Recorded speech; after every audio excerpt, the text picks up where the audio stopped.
Diskusi intensif selama 18 jam antara Iran dan Amerika Serikat menghasilkan komitmen pembentukan komite tingkat tinggi dan peta jalan 60 hari demi mengawal implementasi Memorandum kesepakatan. Meski mekanisme pemantauan gencatan senjata di Lebanon telah dibentuk, kondisi di lapangan tetap tidak stabil akibat pelanggaran berkelanjutan dan ketegangan retorika. Iran menjadikan stabilitas Lebanon sebagai tolok ukur utama bagi kelanjutan negosiasi, sementara Amerika Serikat terus melayangkan tekanan keras. Di sisi lain, kehadiran militer Israel di Lebanon kian memperkeruh upaya diplomatik yang dimediasi oleh Qatar dan Pakistan. Situasi ini mencerminkan betapa rumitnya proses perdamaian di tengah posisi strategis dan tuntutan kedaulatan yang saling bertolak belakang.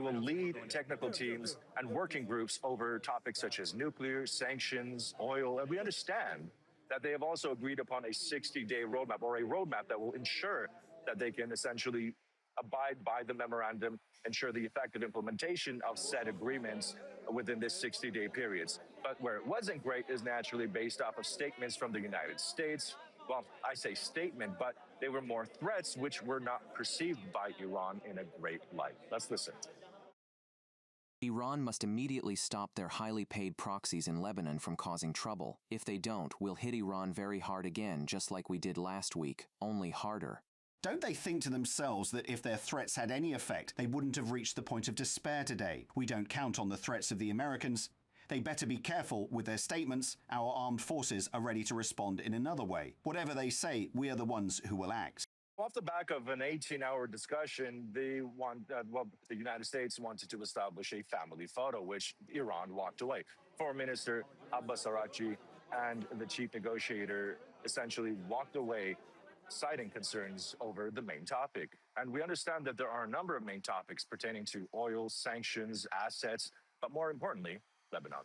Now, Steve, let me come to you now. According to Iran, the Lebanon issue was a focus of the talks. Now, what is the situation like there on the ground right now?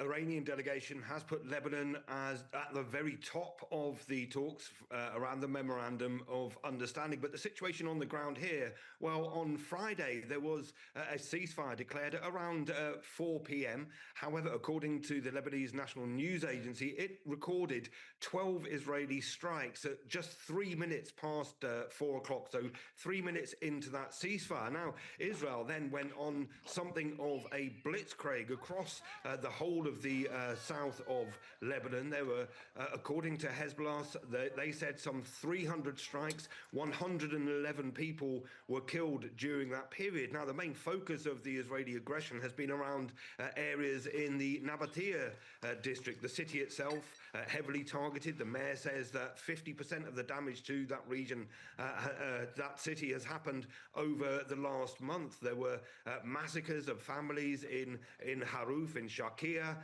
and in Duer. They took the brunt of the Israeli aggression during that period. The Israelis' main focus, well, that's been on Kafar Tebnit.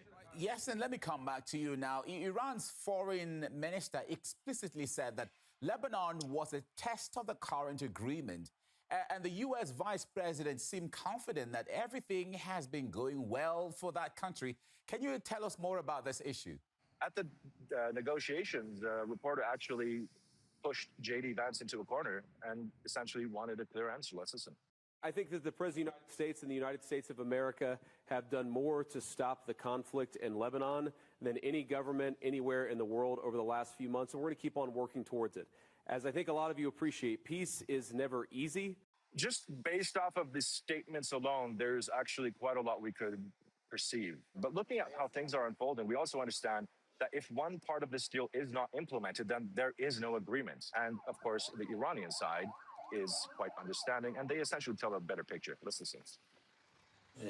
The issue of Lebanon was highlighted above all else. Naturally, if this does not materialize with respect to Lebanon, one of the key fronts on which the end of the war must be declared, then subsequent issues will certainly not be negotiated. All right, Steve, let me come to you now. Right before the talks, Iran once again closed the Strait of Hormuz, specifically citing Israel's violation of the ceasefire in Lebanon. So Trump is now also saying that Iran must stop supporting Hezbollah. Where will all this lead?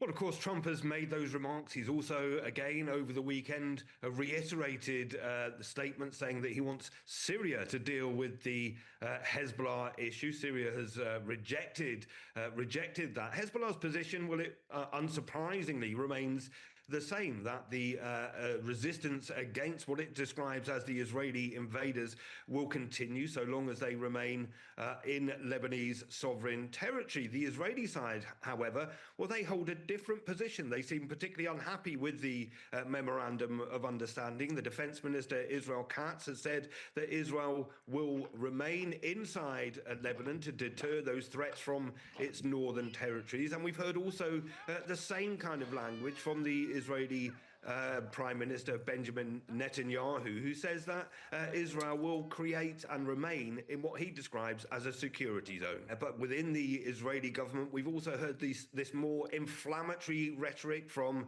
the National Security Minister, Itamar Ben-Gvir, who in response to those Israeli soldiers being killed inside Lebanese sovereign territory, well, he said that Lebanon should burn. Now, there are these direct talks between the Israeli and Lebanese side set to take place in Washington. 3 days of talks starting from tomorrow.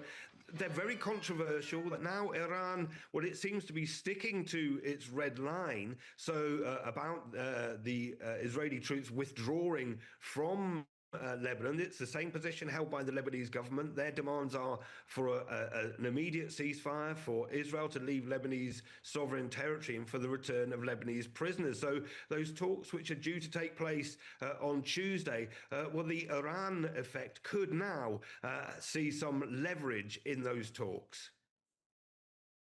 Jelajahi cara baru mendapatkan informasi. Download MetroTV Extend sekarang.